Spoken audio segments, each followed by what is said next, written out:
ইসলাম বিরোধিতার কারণে আবু লাহাবের দুনিয়া আখেরাতে দুটো হাতি ধ্বংস হয়ে যাক, ধ্বংস হয়ে যাক সে নিজে।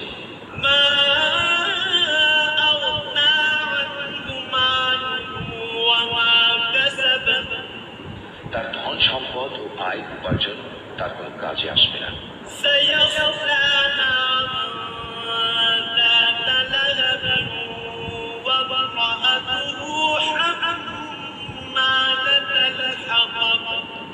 বরং তা অতি সত্তর জ্বলন্ত অগ্নিকুণ্ডে নিক্ষিপ্ত হবে। সে নিজেও সেই আগুনের লেলিহান শিখায় নিমজ্জিত হবে। তার সাথে থাকবে জ্বালানি কাঠের বোঝা বহনকারী তার স্ত্রীও।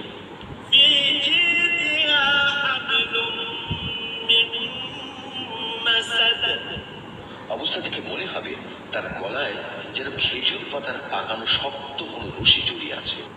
সূরা লাহাব